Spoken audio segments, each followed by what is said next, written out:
고맙습니다. 안녕하세요. 네, 반갑습니다. 사무실 이전하고 처음 와봤어요. 멀리 있어가지고 소개받은 대로 저도 이제 초창기부터 활동을 했었고요. 한 10년 전에 이제 전업농부로 돌아서서 물론 이런 교육 활동을 계속 하면서 시흥에서 농사를 짓다가 지금은 남원에 내려가서 한 3년 전에 그래서 올해 3년째 이제 남원에서 농사를 짓고 있습니다.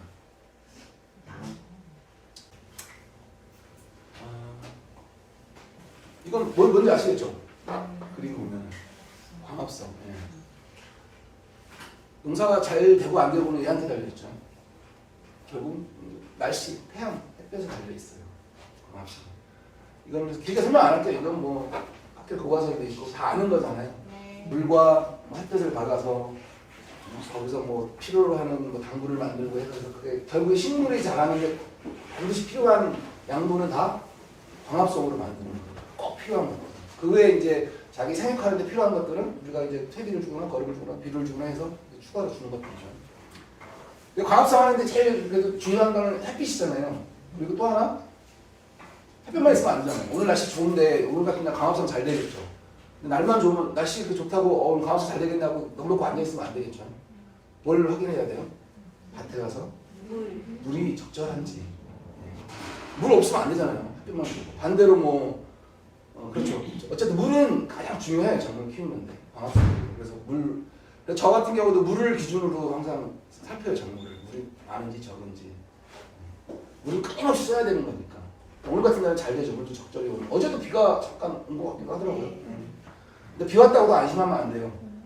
비가 왔으니까 물 안 줘도 되겠지 아니라 비가 얼만큼 왔는지를 봐야 돼요. 겉으로만 살짝 젖은 상태면 아무 거나 마찬가지잖아요. 그러면 물이 부족할 것 같다면 물 줘야죠. 그러면 광합성이 잘 되는 거예요. 넘어가고요. 이 그림은 작물이 어떻게 해서 양분을 가져가는가에 대한 그림이에요. 단순하게 그린 건데 작물은 물 따로 양분 따로 먹죠. 아닌가요? 오늘은 물만 먹고 내일 양분만 먹고 그거 아니죠. 물은 끊임없이 먹어요. 먹으면서 근데 같이 양분도 들어오는 거죠. 그래서 물에 녹아 있어야 돼요. 양분이. 그걸 이온이라고 그러고요. 이온화? 이온. 플러스 이온만 그런 얘기도 하는데 어쨌든 물에 녹아있는 상태가 되어야만 작물이 흡수를 할 수 있습니다. 그래서 아무리 밭에 내가 좋은 양 많이 줬어도 마찬가지로 물이 없으면 못 먹어요. 물은 끊임없이 들어가야 돼요. 오늘 같은 날은 날씨도 좋고 온도도 높더라고요. 28도. 그래서 농부들은 항상 매일매일 날씨를 체크해요. 온도. 저도 매일 그거가 그거예요. 일주일 주간 날씨 보고 오늘 날씨 보고 오전 오후 보고. 그럼 오늘 같은 날은 물이 훨씬 더 많이 사용하겠죠. 바람 날씨도 좋고 온도도 높으니까 식물이 물을 먹는 양은 딱 정해져 있지가 않아요. 필요에 따라서 조절을 해요. 오늘 같은 날은 더워지고 하니까 더 많은 물을 쓰죠. 오늘 많이 흐린다고 하면은 그만큼 안 써요. 흐린다고 그만큼. 그래서 저희가 아까 그 모종 키우는데도 요즘 매일 물을 줘요. 30분씩 스프링클러로 이제 돌아가거든요. 막 쏟아지는 물이 아니라 미세하게 떨어지는 안개처럼 한 30분 정도 주는데 어느 날하고 날이 오늘 흐리다 그러면 판단을 하죠.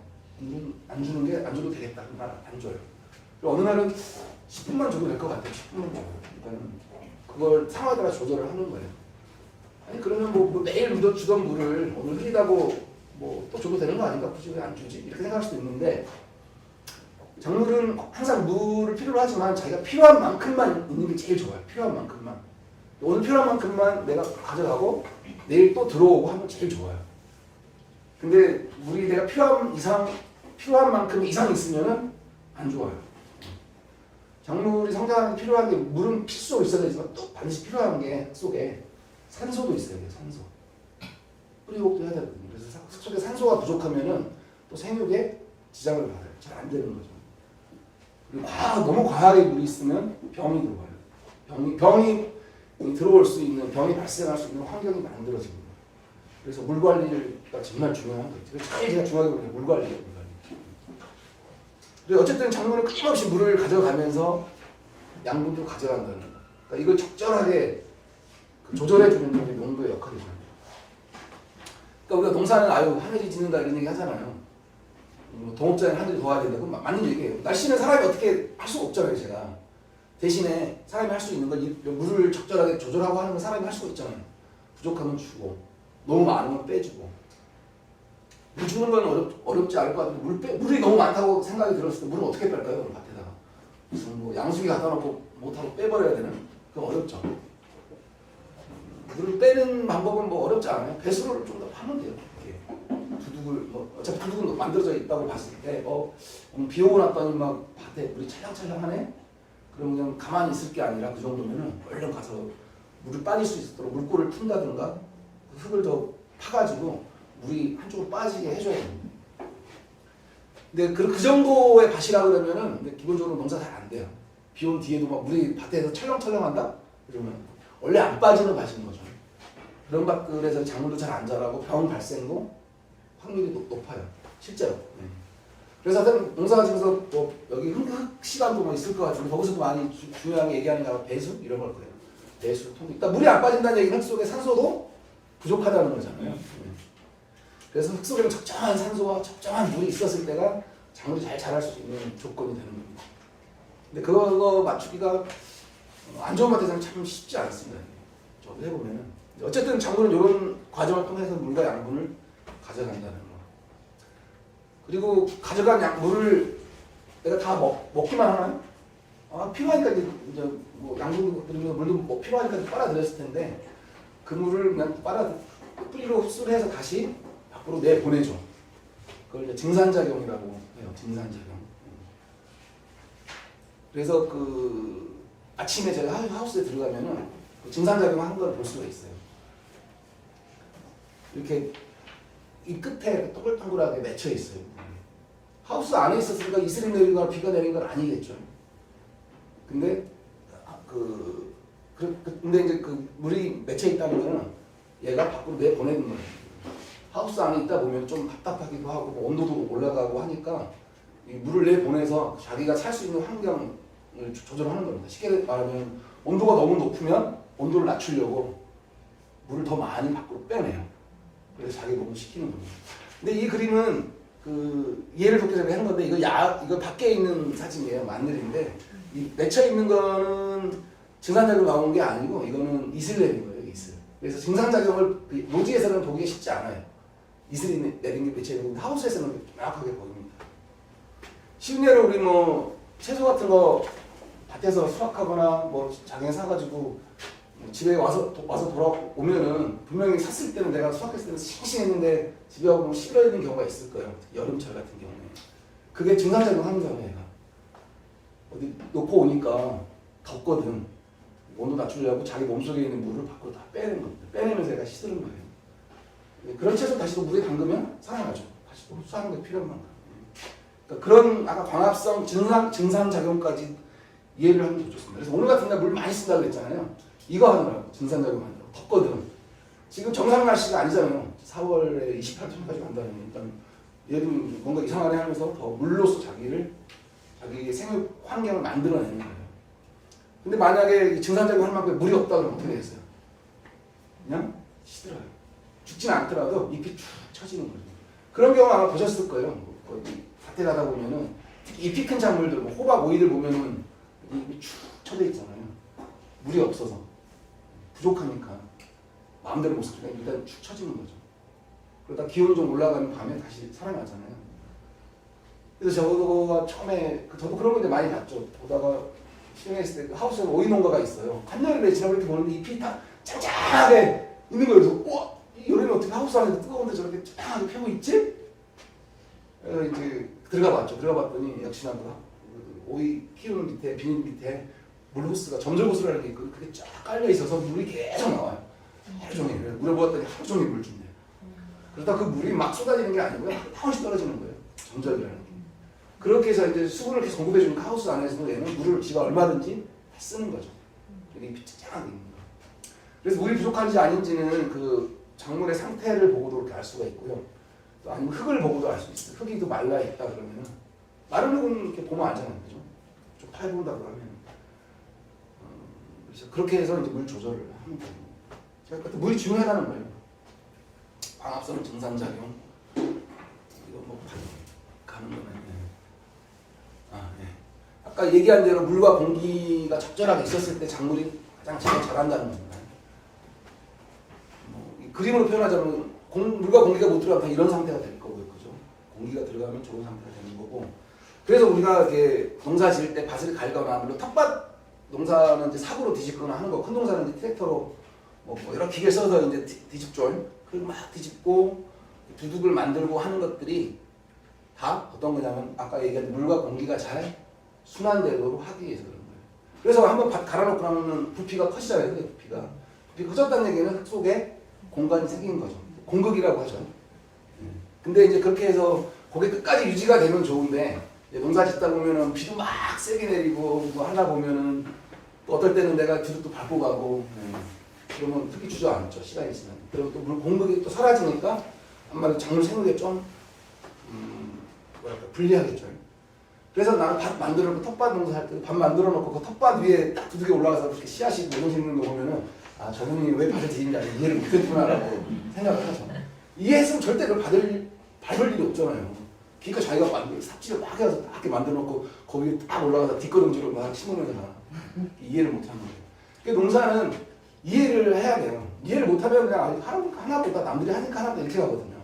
그래서 얘기하는 광합성에 대한 이해, 증상작용에 대한 이해, 밭은 왜 갈고 힘들게 갈고 삽질해서 두둑을 왜 만드는가까지도 이해를 하셔야 돼요. 그럼 이런 두둑, 우리가 일항이라고 그러잖아요. 고랑 두둑해서 합해서 일항이라고 하는데 그럼 이거 왜 만들까요? 그냥 평평한 데서 하면 안 되나? 힘들게. 네? 네, 아까 얘기한 물 빠짐이 돼야 되니까. 그래서 물 빠짐이 안 좋은 밭일수록 더 높이거나 해야 돼요. 물 빠짐이 많이 좋다 그러면 어떻게 해요? 이거 굳이 두둑 안 만들어도 돼요. 그냥 평평한 운동장처럼 해놓고 농사 지어도 돼요. 물 빠짐이 좋다면. 근데 대체로는 우리나라 땅들이 이렇게 물 빠짐 좋은 밭이 아니니까 우리는 두둑으로 만들어서 하는 농사가 발달했죠. 유럽이나 다른 데 이렇게 농사 짓는 거 가만 보면은 이런 게 없어요. 다 평평한 데서 농사 짓잖아요. 물론 뭐 작물 자체가 뭐 다른 것도 있지만은. 그리고 뭐 당연히 뭐 두둑을 만든다는 건 다 이해를 했어요. 배수를 위해서. 또 이것만 보면 안 돼요. 어떤 작물을 심냐에 따라서 이 두둑도 높이거나 낮추거나 넓히거나 좁히거나 해야 돼요. 그것까지 생각을 해야 됩니다. 이 두둑은 지금 저희가 현재 올해 만들어 놓은 건데요. 고추 심을 두둑이에요. 고추. 근데 되게 넓어 보이죠? 두둑 공간이. 여기서 여기까지가 1.8m예요. 제 키만 해요. 그리고 요 두둑 깊이, 여기 두둑만 보면 한 80cm 될 거예요. 80cm. 그러면 왜 고추 심을 왜 이렇게 넓게 잡았을까 이렇게 생각할 수도 있잖아요.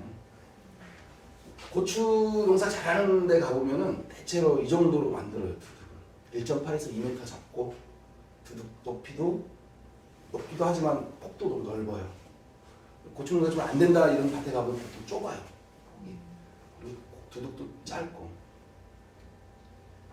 그 이유가 뭐냐면은 고추는 아시는 것처럼 지지대를 꼭 나중에 세워줘야 되잖아요. 안 그러면 다 쓰러지죠. 쓰러지는 이유가 뿌리가 깊이 안 내려가요. 어떻게 가요? 뿌리가 옆으로 해서 가는 작물이거든요. 내가 옆으로 뿌리를 막 뻗다가 딱 보니까 흙이 없네? 안 가요. 모든 작물은 뿌리와 비례해요. 작물 생육은. 뿌리가 잘 컸다? 지상부 잘 커요. 뿌리가 잘 안 컸다? 안 커요. 뭐 뿌리는 되게 잘 자라는데 지상부가 안 됐다? 이런 경우는 절대 없어요. 그래서 항상 농사하면서 하는 얘기인데 뿌리 활착 이런 얘기 많이 해요. 뿌리가 얼마큼 잘 뻗느냐 이거거든요. 근데 두둑이 많이 좁다고 보면은 예를 들면 이 정도도 좁아요. 제가 볼 때는. 여기 심었는데 내가 뻗어 갔다가 보니까 더 나가면 바뀌네? 안 가는 거죠. 그래서 작물에 따라서는 폭을 좀 넓혀줄 필요가 있어요. 그러면 얘가 계속 더 가도 되겠다 싶으면 가는 거거든요. 그걸 뿌리가 아는 것도 좀 신기해요. 눈이 안 달렸을 텐데도. 그래서 모든 작물이 지가 스스로 뚫고 나오는 경우는 없잖아요. 난 계속 뻗어갈 거야. 이거 밖으로 나갈까 해서 이쪽 뿌리가 삐져나왔다? 이런 경우는 없잖아요. 그러니까 아는 거죠. 얘를. 가다 보니까 더 이상 흙이 없네? 스톱. 고기만큼 잘하는 거죠. 그래서 작물에 따라서 조절할 필요가 있어요. 근데 텃밭에서는 참 이렇게 하려고 그러면 힘들죠. 어떻게 1m 82m를 잡냐? 밭은 5평 요만한데. 그러니까 텃밭 농사는 그거 감안해서 그냥 어쩔 수 없이 이렇게 짓는 것 지어야 되는 거죠. 네.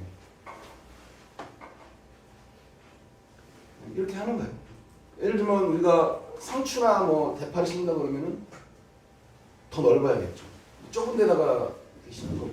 그래서 작물에 따라서 폭을 좁히고 눕히고 이거 다 그걸 해야 돼요. 그냥 무조건 그냥 똑같이 만드는 게 아니에요. 고추도 똑같고 감자도 똑같고 이런 거 없습니다.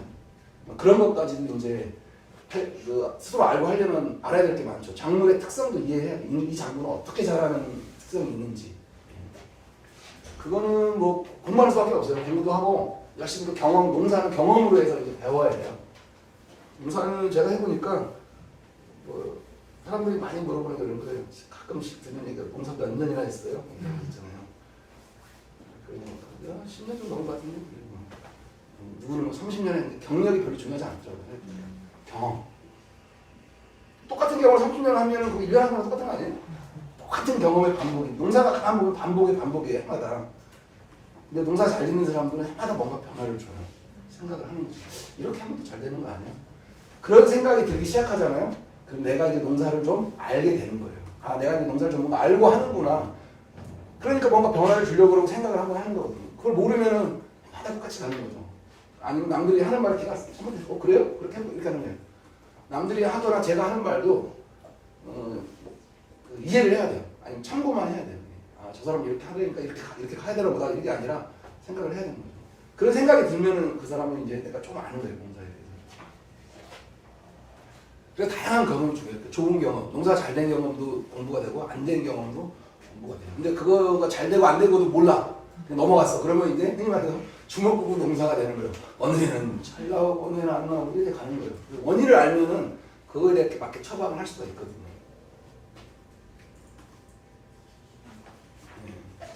위에가 좀 잘렸는데 생육온도 1030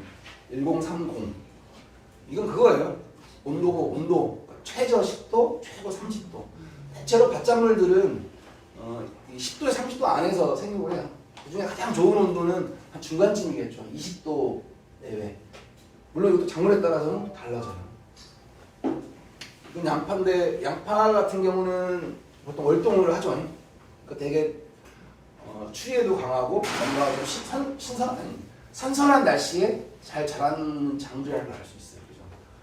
그래서 양파는 뭐 10도 아래로 내려가도 괜찮아요. 월동을 하는 작물이니까. 근데 대신에 안 자랍니다. 10도 아래로 가면 겨울에 가만히 있는 거예요. 가만히. 그래서 양파를 봄에 심기도 해요.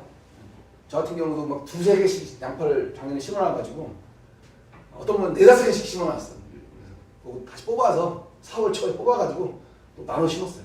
이쪽에 하나, 2개 이런 식으로. 그렇게 해도 양파는 돼요. 네. 어쨌든 양파는 근데 양파가 30도의 온도까지 가면 어떻게 될까요? 못 살아요. 네. 더워 못 살아요.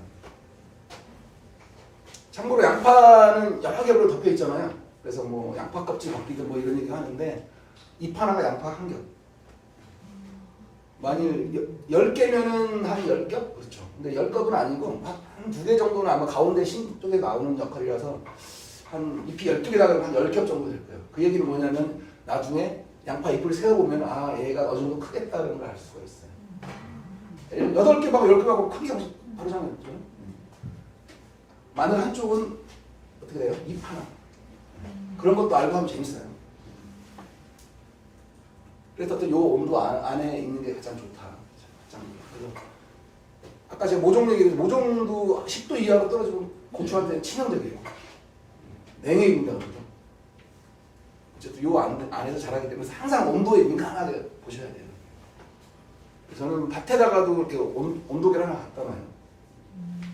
실제 온도가 어떤 걸 보려고. 하우스 아이도 당연히 온도를 보고 이제 하는 거죠. 이것도 양파인데요. 제가 시승했을 때 옆에 뭔가 근데 겨울에 하우스 안에다가 양파를 심더라고요. 그래서 양파 겨울에 하우스에 심을 수 있어요. 근데 이 양반이 어딜 갔다 오냐면 농가 삼진지 견학 이런 거 있어요. 농민들한테서 다른 지역에 농사 잘 짓는다거나 뭐 어디 이런 데 갔다 와요. 그럼 거기서 이제 배워오는 거거든요. 저는 잘 안 가요. 귀찮아서 안 가는데 거기 갔다 왔는데 그 가을인가 갔다 왔어요. 거기가 지금 양파를 심고 있더래. 하우스에다가. 그래갖고 이렇게 하면 4월 달에 수확을 한다고 들어왔대요. 양파를 한 번도 안 재본 사람이었거든요. 오이 토마토만 짓던 양반인데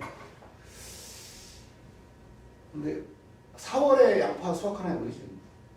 우리가 심는 거는 또 6월에 수확해요. 그런 얘기 들어보셨어요? 조생종, 중생종, 만생종. 겨울에 감귤 드실 때 많이 봤죠? 조생귤 뭐 이런 거. 근데 거기잖아요. 조생은 그 빨리 수확하는 거. 생육 시기가 짧은 거. 중생은 조생보다 좀 더 큰 거. 만생은 조생거리죠. 그게 작물마다 다 있어요. 고추도 그러고, 양파도 그러고, 참깨도 그러고. 네. 그래서 내가 심는 작물이 일단 이름을 알아야겠죠. 양파니까 그냥 양파가 아니라 이게 조생종인지 중생종인지 만생종인지. 근데 그분이 보고 온 거는 조생종 양파 심는 데 갔다 온 거예요. 거기 있는 농부가 얘기 안 했나 봐. 이건 조생 양파라고. 이 양반은 자기 생각에는 하우스에 이렇게 따뜻하니까 당연히 잘 자라겠죠. 그래서 4월에 수확하네? 얼른 팔면 좋겠다 이 생각을 한 거지. 내가 물어봤어요. 조생 양파예요? 그랬더니 그래? 내가 볼 때 아닌데 조생 양파는 좀 굵어요. 쪽파처럼. 제가 본 조생 양파 모종은. 근데 우리 일반 모종 같은 거야. 완생종. 이걸 수확하는 거야. 아닌데 뭐 나도 한번 두고 보자. 역시나 잘 자라. 봄 됐는데 막 쑥쑥쑥 자라죠. 근데 나중에 이 양반이 막 정신이 없어. 뭔가 하우스 다 올리고 온도가 올라가니까 얘가 막 쑥쑥 하다가 어떻게 돼요? 당연한 거죠. 얘 온도에 안 맞는 거야. 하우스에서. 바깥 온도가 이제 기계야 한 20도 막 가는데 얘는 30도 넘어가 버리거든. 하우스는 다 열어놔도 40도까지 올라가고 그러죠. 그러니까 얘가 그런 날이 뭐 하루 이틀은 그럴 수 있어요. 근데 이런 날이 계속 유지가 되면 하우스에서는 못 견디고 쓰러지고 양파는 이제 탁구공만 했을 때 다 쓰러지는 거죠. 더 재밌는 거는 이거 괜찮대 누가요? 그랬더니 처음에 막 그러더니 괜찮대 양파는 쓰러져야 잘 큰데 그러더니 아니지 그거 쓰러져봤자 큰다고 얼마나 더 크겠냐고 탁구공만 한 게 야구공만 하자? 그랬더니 딱 기다려보더라고 6월까지 택도 없지 그 다음에 이 다 누렇게 다 녹아버렸는데 그러니까 이 사람 입장에 실수한 거죠. 전혀 조생만생이라는 그런 양파 정보가 없어. 양파를 정확하게 나누거든요. 조생 양파는 주로 좀 남도 쪽에서 많이 심어요. 날이 따뜻하기도 하고 논에다가 특히. 저희 지역에도 심어요. 논에 가보면 심어져 있거든요. 그래서 4월 말 5월 초 한 달이면 뭐 한 달 반 정도 일찍 나와요. 근데 조생종의 특징이 그거잖아요. 저장성이 약하다는 거. 저장성이 약해서 그래서 이런 양파나 마늘은 조생 마늘도 있어요. 벌마늘이라서 이때 같이 나오는데 4월에 이렇게 크고 벌어져 있는 마늘. 저장성이 아까 그런 애들은 다 저거 하잖아요. 짱아찌. 지금 나오는 흰양파 같은 게 다 조생. 지금 사드시는 거는 조생 나올 때 아직 안 됐거든요. 이제 곧 나올 수 있겠다. 근데 지금 나오는 거는 조생이 나올 수도 있겠네요. 이런데 4월 중순이니까 제가 아직 상고에 처박혀 있어서 몰라 지금 밖에 뭐가. 근데 그 아마 그 망에 있는 것들은 보통 그래서 그 조생은 요새는 그 줄기째 뭐 많이 와서 팔 거예요. 아니면 하얗고 빛이 빛나고 있는 그 조생 오래 햇 양파일 거예요. 근데 누런색인 거는 저온 창고에 있다가 나오는 애들. 그런 애들은 빨리 드셔야 돼요. 저온 창고 나오는 애들은. 거의 반 얼어 있는 상태로 있다가 나왔기 때문에 오래 두면 다 물러져 버려요. 그래서 살 때 멀쩡했는데 며칠 지나서 먹으려고 그러면 물러져 있죠. 근데 강제로 보관한 거라서 특정 온도 맞춰놓고. 그럼 옥수수도 그런 거예요? 지금 옥수수 나오면 잘 아니잖아요. 옥수수는 팔던데. 팔면 냉동으로 드시면 돼요. 그냥 냉동. 지금 햇 옥수수 하우스에서 키운다고 지금 나올 때 아니에요. 지금 심을 때죠 옥수수를. 심을 때예요 지금. 그건 다 냉동. 그리고 엄청 큰 건 아마 중국산일 거예요. 국산 같은 경우는 적정한 크기 냉동. 환경에 안 맞으니까. 이거 양파뿐만 아니라 다른 작물에도 똑같이 적용되는 거예요. 지금 저희 밭인데 여기는 이제 얼갈이부터 온갖 상추, 양배추, 양상추가 한 5-6가지 들어가 있어요. 3월 중순쯤에 모종을 심었어요. 옆에 농사짓는 아저씨가 지금 영하 막 이때 2도 3도 됐거든요. 아침에 새벽에 서리도 확 내리고 제정신이야 이런 식으로 물어보는 상추를 지금 심어? 이런 표정이에요. 우리 만약 여기 상추 모종을 밖에다 심다면 몇 월 달에 심을 것 같아요? 4월 지금쯤은 돼야 되죠. 그죠? 3월 중순에 심으면 미친 짓이죠. 3월 중순에 심었어요. 왜요? 비닐이. 빨리 수확하려고. 원래 좀 욕심을 내보기로 했거든요. 그래서 근데 지금 멀쩡하고요. 이거 찌그찌게 된 거고 지금 이제 곧 수확을 해야 될 것 같더라고요. 상추나 얼간이. 근데 그럼 3월 중순에 심으니까 당연히 뭐 설이 맞으면 애들 다 싹 맞고 뭐 그러잖아요. 그리고 추우니까 안 크잖아요. 그러면 그거 조건을 만들어주면 되잖아요. 설이 안 맞게 해주고 온도도 올려주면 되잖아요. 노지에서 어떻게 올릴까요? 비닐이. 비닐을 쓰는 방법도 있고요. 근데 비닐보다 더 좋은 게 이 시기에는 이거예요. 부직포. 흰색 부직포. 덮어놓은 거예요. 그리고 지금 잠깐 열어놓은 거는 비가 온다 그래서 비맞춤이라고. 그렇지 않을 때는 오늘도 그대로 덮여 있어요. 그러면 아니 오늘같이 더운 날 부직포 덮어놓으면 애들 다 더워하고 죽는 거 아니에요? 이럴 수 있잖아요. 안 죽어요. 그러니까 이 부직포는 흰색이니까 햇볕이 통과가 되죠. 광합성해요. 그리고 미세하게 구멍이 있어서 약간 열도 빠져나가요. 그리고 적절하게 바깥 기온보다는 더 높아요. 네, 10여 도 높을 거예요. 대신에 잘 커요. 요새 모짜리 하고 나도 요 부직포에서 덮거든요. 보온용으로. 그래서 농사용 부직포가 있어요. 그래서 이제 그 생각을 하고 한 달 일찍 심은 거죠. 그러니까 한 달 일찍 수확하는 거. 그러니까 조건이라는 거는 내가 뭔가를 이용해서 만들 수 있으면 만들면 되는 거예요. 그래서 농사는 꼭 고정된 생각을 갖고 있으면은 제 머리에 별 발전이 없는 것 같아요. 그래서 그냥 상추니까 당연히 요거 좀 해서 보온해서 무직포가 쟤네들한테 닿게 네. 되는 거예요? 할 때 안 하고 그냥 위에 덮어놓으면 돼요. 그러면 또 생각을 할 수 있죠. 야, 위에서 저렇게 긴 걸 덮어놓으면 무거워갖고 애들이 아니요 다 들어 올려요. 그래서 덮을 때도 팽팽하게 안 덮고요. 약간 느슨하게 덮어놔요. 그래야 애들이 쉽게 올릴 수 있으니까. 논의 모짜리하고도 이제 날아가지 말고 논흙을 하나씩 올려놓거든요. 드문드문. 벼가 나올 때쯤이면 한 개씩 빼요. 애들이 들어 올려야 되는데 꽉 누르고 있으면 힘들어 하잖아요. 조금씩 빼주거든요. 여기서도 약간 느슨하게 해놓으면 돼요. 옆에 핀 꽂아가지고. 그 애들이 다 들어 올려와요. 그래서 요거는 이제 5월까지 되면은 어쨌든 이달 말부터 이제 상추 수확해야겠죠. 이런 식으로 하면 돼요. 뭐 비닐로 이렇게 하는 방법도 있는데 비닐 같은 경우는 한낮에 너무 뜨거워가지고 오히려 그 얘들이 물을 많이 쓰므로 해서 물 관리가 안 되면은 쓰러져요. 그래서 비닐보다는 부직포가 좋아요. 지금도 이제 고추 이제 심기 시작해요. 일찍 심는 애들은. 이 시대에 고추 심어도 설이 내리잖아요. 그래서 고추만 심어놓고 가만 안 두죠. 부직포를 씌우거나 농사용 또 비닐, 고추용 비닐이 있어요. 양쪽에 구멍이 뚫려 있는 게. 그걸 씌우거나 해서 일찍 심어서 또 수확 기간을 늘리기도 해요. 이 정도는 텃밭 등에서도 가능하겠죠. 농사용 부직포 뭐 사다가 물론 뭐 소량은 안 팔긴 한데 100m가 그래야 하는 거예요. 3, 4만 원 하는데 그러니까 이런 걸 또 알고 계시라고 약간 팁으로 알려주는 거예요. 상추 빨리 먹고 싶은데 4월까지 언제 기다릴 때는 덮어놓으면 되잖아. 모종 씌워놓고 이것만 갖다 그냥 덮어서 바람이 안 날리기만 하면 되니까. 설이 내려도 얘가 다 설이 막아주고 그리고 뭐 얼죠 당연히. 근데 얘가 막아줄 때는 작물은 괜찮아요. 직접 설이 안 나니까. 그러니까 이런 방법들도 농사하면서 이렇게 해도 하는 게 저는 좋다고 봐요. 제 생각에서. 그래서 이걸 이용한 거예요. 농사 부직포가 또 마침 있어서. 항상 이렇게 덮여 있어요.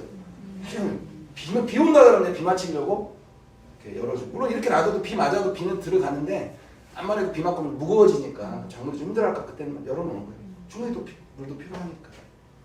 계속 덮어놓고 있는 상태입니다.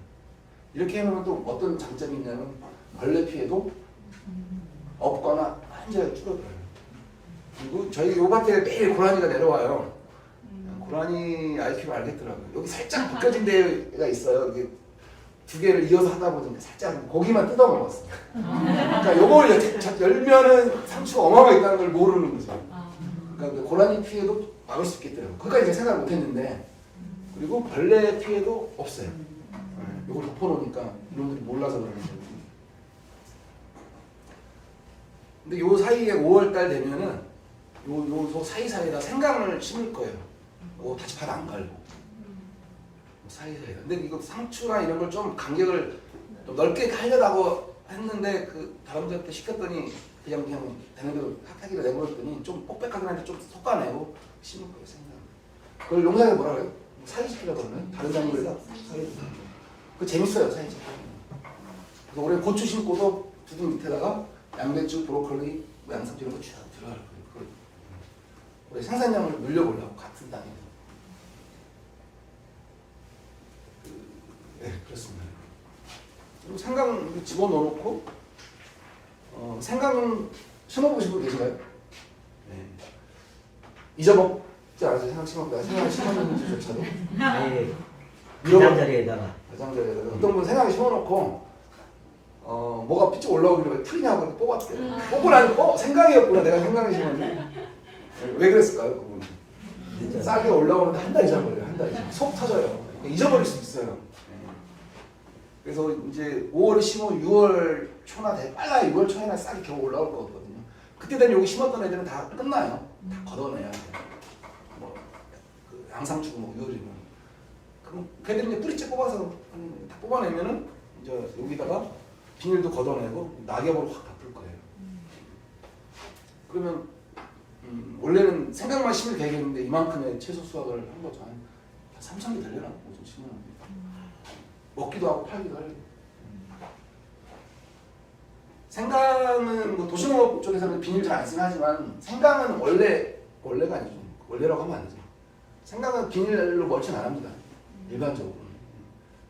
왜냐면 생강은 뭐 뒤에 있는데 이제 미리 말씀드리면 분월이라 그래서 한 개가 여러 개로 나눠지는 작물들이 있어요. 대표적으로 벼도 그렇죠. 벼도 몇 가닥 안 심었는데 나중에 뭐 올라오는 거 보면 한 20개, 30개씩 쌀이 달리는 거고 마늘도 딱 한 개 심었는데 6개 이상으로 쪽이 나눠지는 거고 토란 그렇게 따지면 토란도 그렇고 그런데 마늘이나 이런 애들 줄기가 하나에서 다 붙으니까 상관이 없는데 생강은 옆으로 분할을 해요. 시생 하나 심어놓으면은 양쪽으로 2개씩 붙어요. 착착. 그러면서 줄기를 계속 올려요. 그래서 많이 비닐 멀치를 했다가 어떻게 해서 비닐에 다 걸리죠. 비닐을 이렇게 뜯고 올라와요. 올라오기. 근데 그렇게 하다가 애들이 다 쓰러져요. 너무 뜨거워서 과습에도 약하고 하니까. 그래서 예전에 어떤 분이 그거 나는 자기 비닐 찢어서라도 하겠다고 풀 때문에 못 사겠다고 수확 못했어요. 비닐 뜯고 오는데 그거 해줄 시간도 없었고 애들이 다 습하고 고온에 의해서 삶아졌더라고요. 그래서 생각은 혹시라도 나중에 비닐 쓰면 안 되는데 써도 되는데 어떻게 쓰냐면은 비닐 덮어놨다가 쌀이 올라올 때쯤에 벗겨내면 돼요.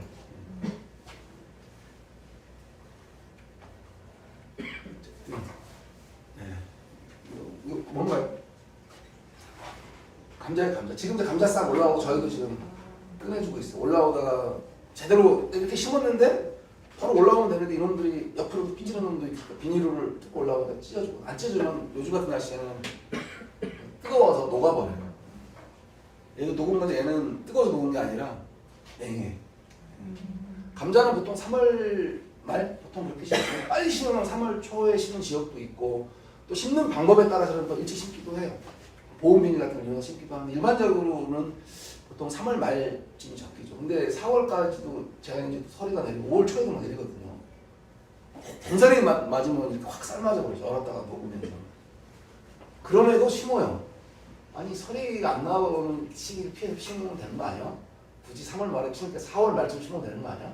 그리고 한 달 늦게 심었으니까 한 달 늦게 수확하면 되지 뭐. 6월 말에 수확할 게 아니라 7월 말에 하면 되는 거 아니야?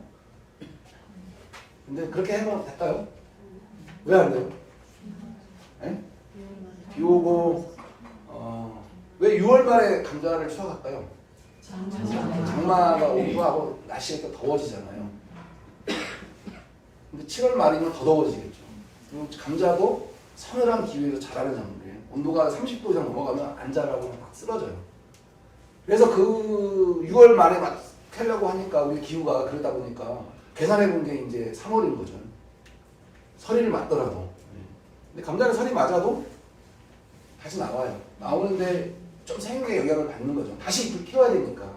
안 맞았으면 그 사이에 감자를 키울 텐데 감자 키울 시간에 다시 잎을 내야 되니까 그런 부분이 좀 이제 손해를 보긴 하는데 근데 어쩔 수 없어요. 그러니까 한 달 뒤에 심었다가는 그야말로 탁구만한 거를 수확하게 될 테니까. 그리고 꼭 설이뿐이 아니라 기온이 낮은 기온이 계속 지속되고 바람이 세고 하면 해도 약간의 냉해를 받아요. 이것도 감자예요. 이 태기가 약간 누르스름하게 됐죠. 그래서 앞에 거는 확실하게 설인지 알겠잖아요. 아유 추웠으니까. 근데 이렇게 되면 알쏭달쏭 할 수 있지. 이거 왜 이러는 거지? 영양 부족인가?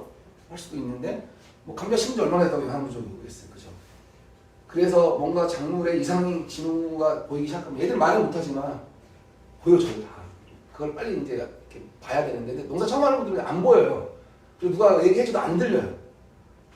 저희 농장에도 이제 우리 같이 농사 시작하는 사람들이 있는데 꼭 똑같은 걸 몇 번 물어봐요. 근데 도대체 저번에 알려줬는데 금방 잊어버렸네. 잊어버렸구나. 근데 제가 이해하는 게 저도 그랬으니까. 처음에는 진짜 안 보이고 안 들려요. 그냥 끊임없이 물어보는 거예요. 제가 심의했을 때는 맨날 감자 심을 때 되면 감자 언제 심어요? 아니 지금 나 심고 있잖아. 왜 물어봐. 작년에도 물어보고 또 물어봐. 고추 언제 심어요? 그런 사람이 있었어요. 생각이 없거든 농사에. 정말 땅 사놓고 저기 잠깐 8 동안에 농사 부르는 사람이랑 농사에 관심이 없어요. 그러니까 맨날 물어보는 거야. 맨날 알려줘도 또 물어보고. 그러니까 이런 거 봤을 때 뭐지 했을 때 또 생각해야 되는 날씨를 봐야 돼요. 뭔가 작물 이상한데 이 날씨가 최근의 날씨가 이 작물한테 괜찮은 날씨였는지를 판단을 해야 돼요. 대부분 날씨에 영향을 받아요. 작물의 병해충과 생육과 이런 것들. 고추네요. 얘도 딱 보면 알겠죠. 냉해입니다. 설이 맞아서. 그래서 대체로 설이 맞으면은 수확량도 좀 감소해요. 뭐 감자 같은 경우는 설이 맞은 게 더 많이 나온 적도 있다고 그래서 노진천 자료에 있다고 농업기술센터 이런 분들이 그러는데 근데 그런 경우는 그냥 복불복 형태라고 하더라고요. 똑같지 않더라고요. 그래서 자기들도 테스트를 해봤대요. 어느 해 설이 맞은 감자가 너무 잘 돼가지고 야 설이 맞으면 더 잘 되는 거 아니야? 뭐 기술센터에서는 하는 일들이 그런 거니까 그래서 일부러 설을 또 맞춰봤더니 이 성이 떨어졌다고 이거는 꼭 설이 맞아서 잘 되는 건 아닌 것 같다라고 결론을 내렸다고 하더라고요. 제가 봐도 설이 맞은 것들이 잘 된 경우는 없어요.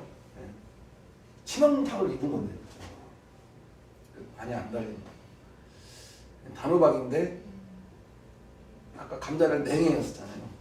잎이 이렇게 좀 탔네요. 탄 거예요. 얘들은 멀쩡한데 그럼 또 생각해야 돼. 얘가 왜 그러지?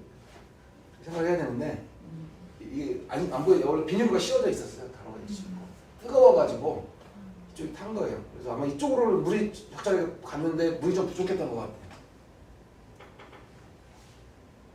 토란동 왜 그럴까요? 이것도 날이 너무 뜨거워서 뜨거운데다 물이 충분했으면 그나마 괜찮았는데 물이 없으면 아까 얘기한 증산작용이 제대로 안 되면 탈 수밖에 없어요. 나갈 물이 없는데 역시 날씨를 봐야죠. 요즘 날씨 갑자기 최근에 이렇게 더울 날씨가 아닌데 덥네. 날씨를 봐요. 그러면 이제 원인이 좀 파악이 되는 거죠. 그리고 얘는 병이 온 거예요. 이게 오이인가 꼬박일 것 같은데 하얀 거 뭐 흰가루병이라 곰팡이병이거든요. 얘도 원인은 날씨 때문에 고온 건조. 고온 건조. 근데 이대로 방치하면 문제가 생기죠. 병이 들었을 때 빨리 대처해야 돼. 그냥 놔두면 악화되니까. 그래서 그 생육과 병과 이게 다 날씨하고 관련이 있는 거예요. 어떻게 따지면 거의 제가 보기엔 90%는 다 날씨 영향 같더라고요. 작물이 잘 되고 안 되고 병이 오고 안 오고 이런 거. 이런 것도 이런 거는 고온 다습. 이게 녹균병이라는 거. 이거 오이 같은데. 작년 가을에 한참 배추를 잘 컸는데 비들이 막 쏟아졌어요. 작년 가을에 전국적으로. 그러고 나서 나온 현상이에요. 이런 것들이. 저희 밭에서도 일부 나왔어요. 이걸 보통 이제 무름병이라고 하는데 원인은 과하게 과습에 그래서 뿌리 부분이 이렇게 물러져요. 배추가 이런 게 취약해요. 과습에. 특히 비가 막 쏟아지거나 하면은 뭐 가뭄이었다가 비 오면 되게 좋잖아요. 근데 그것도 적절하게 와야지. 막 쏟아지는 비는 오히려 안 좋습니다. 토마토 키워보신 분들 이런 거 많이 보셨을 거예요. 그죠? 터진 거. 왜 터져요? 과일. 네? 과일. 뜨거워서? 고추 터졌네. 고추 처음 봐요? 고추 터져요. 너무 익어서? 너무 익은 것도 있는데 가장 큰 원인은 수분을 너무 많이 먹어서. 결국은 과습인 거예요. 비가 많이 내렸거나 물을 많이 줬거나. 근데 물을 많이 줘서 터질 경우 정도는 아니에요. 보통 비가 많이 왔을 때 한참 또 익었을 때 열과라고요. 열과. 뿌리 작물도 터져요. 무나 뭐 당근 뭐 터져요.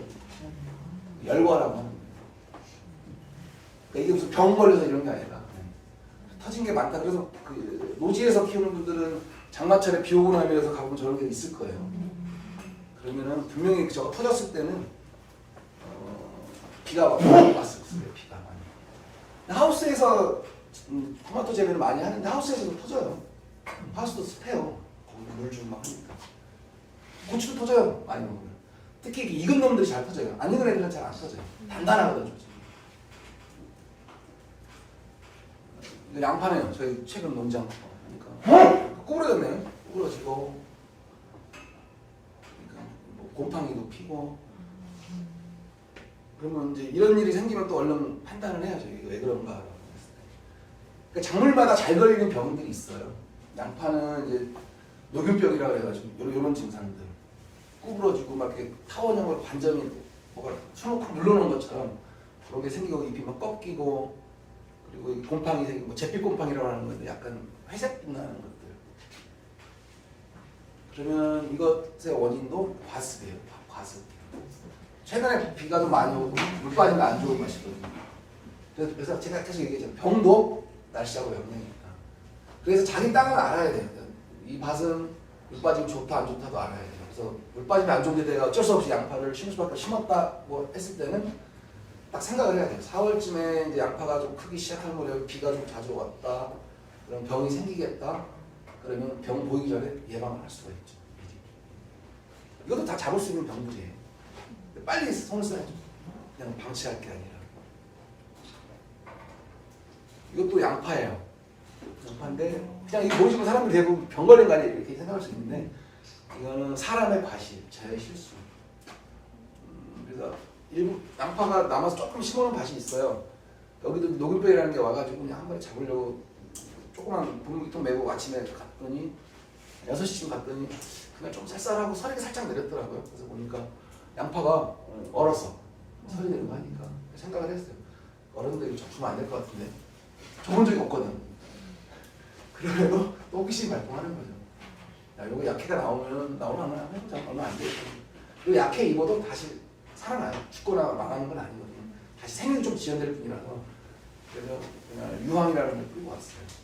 그리고 아침밥 먹고 해가 쨍하니까 노랗게 갔더니 다들 이렇게 돼 있어요. 약해라 그러죠. 약해. 너무 진하게 농도를 해서 줬거나 아니면 이거 같은 경우는 얼었는 데다 주니까 이게 약재가 묻으면 금방 증발되거든요. 증발되면서 이렇게 이제 그 균을 죽이는 건데 언 데다 주니까 이게 똑같이 얼어서 계속 약재가 묻어있던 거예요.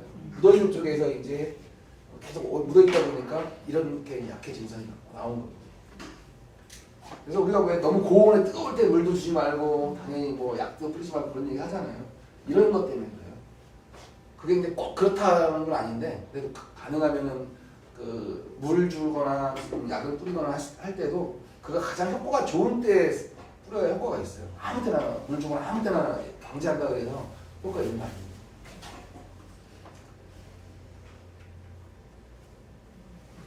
고추인데 이런 것들도 농도장애라고 하는데 그 어떤 희석 비율을 잘 안 지켜서 안 지키는 경우에 좀 진하게 준 거죠. 이걸 제가 근데 이걸 뭐 알고 보니까 아는 거지 모르고 보면 이거 병이 될 수 있어요. 이건 제가 다 아는 거기 때문에 진하게 주는 거예요. 그래서 제가 어떤 문제가 생기면 제일 먼저 생각해야 될 거 아까 날씨. 그죠? 근데 날씨가 별로 작물에 문제를 줄 만한 날씨가 아니었는데 라고 생각이 들잖아요. 그럼 이제 뭘 봐야 돼요? 내가 뭐 했지? 뭐 했는지 봐야 돼. 내가 뭐 했지? 아 내가 맞아 비료 뭐 줬는데 약을 쳤는데 이런 약해 증상은 바로 나와요. 하루 안에. 며칠 때 나오는 경우는 드물고 거의. 그래서 딱 어제까지 멀쩡했던 놈이 오늘 이러네? 맞아 내가 어저께 뭘 줬는데 원인이 딱 글로 나오는 거죠. 아 내가 이거 잘못 줬구나. 또 같은 농도라도 작물의 생육시기가 달라요. 어릴수록 더 약하게 줘야 돼요. 크면 클수록 좀 더 진하게 줘도 상관없는데 어릴 때 또 이런 약해 피해가 많이 나와요. 뭐 좋은 영양제도 마찬가지예요. 어릴 때 많이 주면 탈라요. 그 성장기에 맞춰서 이렇게 줘야 됩니다. 잎이면 말리고 막 이런 것들도 이것도 약해 피해예요. 흔적이 있잖아요. 약재 묻었던 게. 근데 이제 그 일교차가 심한 경우에 별뭐 줄 것도 없고 한데 멀쩡했던 게 잎이 약간 말리거나 그런 현상들이 있어요. 그런 경우에는 일교차 때문에 추워서 약간 틀리는 현상들이 있어요. 제가 시흥에 있을 때 옆에 농부 아까 제가 양파에 그 비슷하죠. 유한낙스 쳤어요. 유한낙스. 유튜브 보고 뭐 균을 잡는다 그래서 유한낙스 막걸리 섞어갖고 쳤대.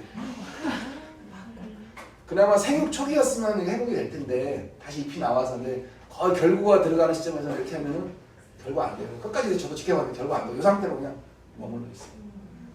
그러니까 뭔가를 칠 때는 정확한 정보를 알고 해야 돼요. 이게 그러니까는 유튜브에는 온갖 희한한 것들이 많잖아요. 말도 안 되는 뭐 그래서 고추농사 망하는 경우도 있었고. 그래서 어쨌든 뭔가 정보를 줄 때는 그게 뭐 영양제든 무슨 병해충을 방지하는 것들 간에 그 적절한 그 농도 조절이 필요하고 어느 시점에 줘야 되는지 그런 거 봐야 됩니다. 그리고 작물의 생육 단계에 따라서 선택을 해야 돼요. 좀 쉬었다 할까요? 네. 10분 정도 쉬었다 하겠습니다.